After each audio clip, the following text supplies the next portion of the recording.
오늘 당원들이 불신 뉴스레터에서 사과의 말씀을 전하는데요. 근데 이제 무적발언이랑 추위의 문제에 대해서 얘기를 하셨는데 구체적으로 무엇을 잘못하셨다고 생각하시는지.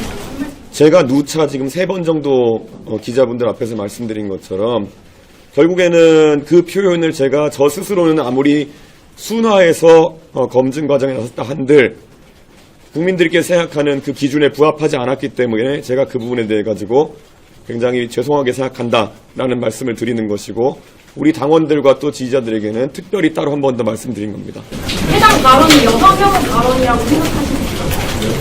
어떤 발언을 말씀하시는 거죠? 후보님께서 토론장에서 말씀하셨던 직접 인용하셨던 발언이 여성 폭력을 재현했다, 성폭력을 재현했다는 의견이었습니다. 이에 대해서 어떻게 생각하십니까? 저는 그것이 연상작용을 일으켰다라는 비판에 대해서도 저는 수용할 의사가 있습니다. 그리고 그것에 대해 가지고 제가 형식적으로 제가 굉장히 잘못한 부분에 대해 가지고 사과한다는 이야기를 한 것이고요.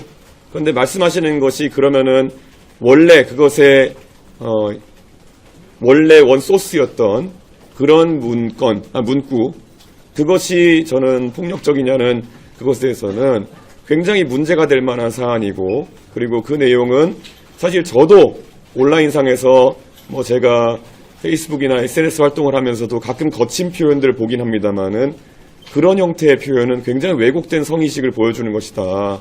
제가 그래서 그것에 대한 양당의 기준치를 물어보기 위해서 토론의 자리에서 그 질문을 했다는 것은 이미 주지의 사실일 것입니다. 그러나 그것을 제 나름 완화하고 순화하는 과정에서 국민 기대치보다 덜 순화한 것에 대해 가지고 제가 굉장히 죄송하게 생각한다는 말씀을 드리는 겁니다. 이준석 민주당 상대의 대변인이 이동호 씨에 대한 혐오 표현이랑 허위 사실을 보도하면 책임을 묻겠다고 하는데 어떻게 생각하십니까? 저는 그것은 민주당이 언론의 재갈을 물리려는 행위다 이렇게 생각합니다.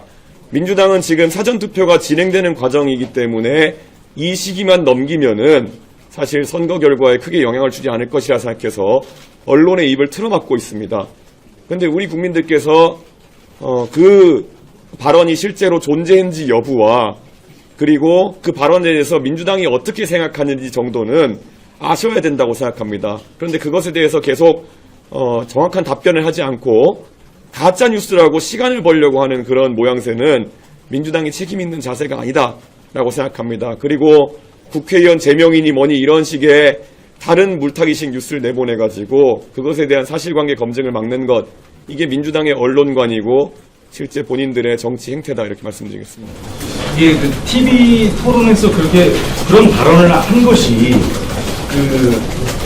사실관계 어떻게 됐든 일종의 이런 여성 혐오 발언을 직접적으로 그런 자리에서 드러내가지고 일종의 이제 이런 갈라치기 정치를 하기 위한 또 그런 갈라치기 전략을 일환으로 했다는 것 때문에 사실은 저는 그거는 부인합니다. 그렇게 해서 뭐 누가 표를 그런 어떤 자극적인 표현이라는 잣대를 세워가지고 얘기할 것 같으면은 거기에서 예를 들어 제가 사실관계를 전달하기 위해서 순화해서 전달하는 의도는 있을지 모르겠지만은 거기서 제가 누구를 그렇게 도발해가지고 얻을 표가 어디 있습니까? 그게 논리적으로 어떻게 갈라치기로 표를 얻으려고 했다는 것인지 이해가 가지 않습니다. 혹시 부연하실 수 있으신지. 그 자극적인 표현으로 여성에 대해서 그런 자극적인 표현을 오히려 함으로 인해서 더 주목을 끌고 그렇게 하면 예를 들어 좋아할 여성이나 남성이 있습니까? 그런 생각은 없어요. 네, 저는 뭐 그거는 논리 자체가 굉장히 의도를 넘겨짚은 것뿐만 아니라 굉장히 그건 이상한 논리라 생각합니다. 민주당 진영이 일각에서 여성 단체에서는 이준석 후보만 이제 막 비난을 하고 이제 그게 성폭력 혐오 발언이라고 이야기하는데 정작 그거를 원래 이야기했던 이재명 후보 아들에 대해서는 아무 언급이 없는 건데 이런 약간 모순에 대해서 어떻게 보세요? 저는 그래서 대한민국의 그 위선적인 위선의 고리, 위선의 카르텔도 저희가 싸워야 될 대상이다 이렇게 생각합니다.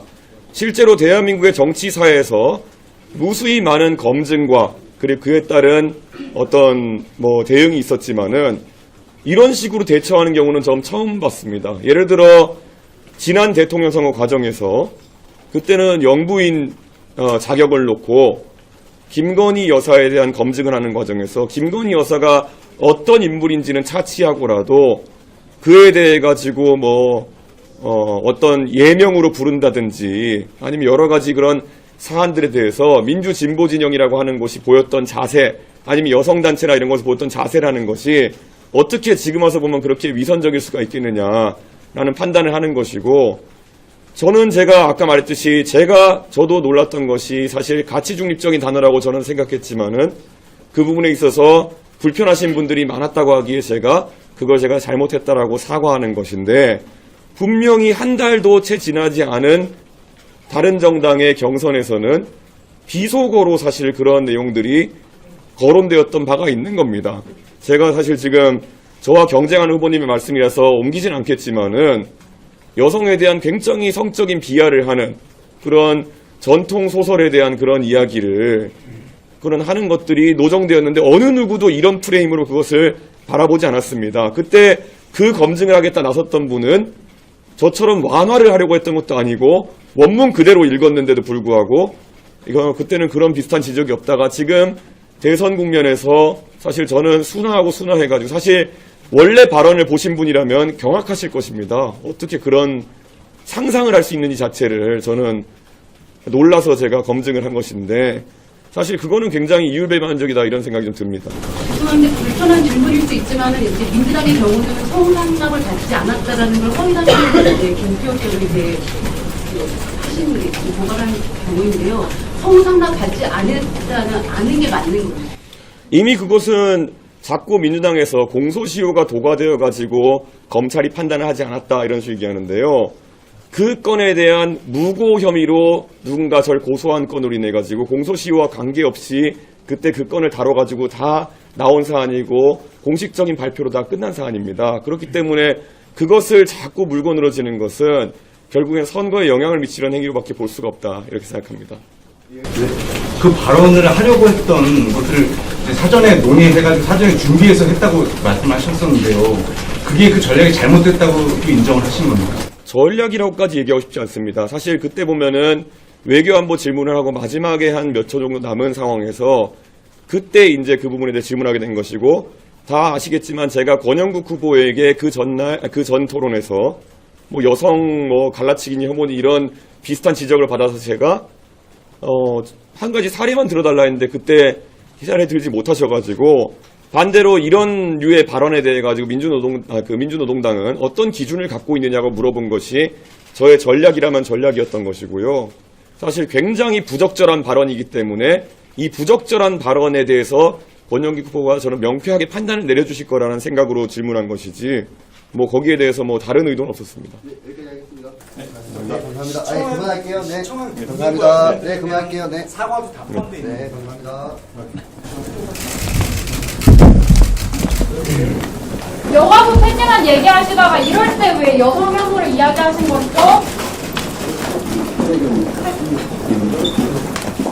민주당과 그 2중대, 3중대, 4중대 격에 해당하는 정당들이 저를 국회의원직에서 제명시키겠다고 합니다. 이재명 유신 독재의 출발을 알리는 서곡과도 같습니다.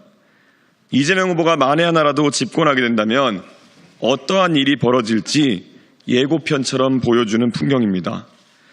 1976년 3.1 민주구국선언 재판에서 시민들은 입에 십자 모양으로 검은 테이프를 붙이고 항의했습니다.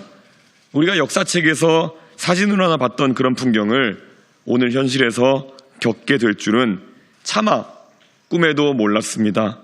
대한민국 역사를 50년 전으로 후퇴시키는 반민주 폭거입니다.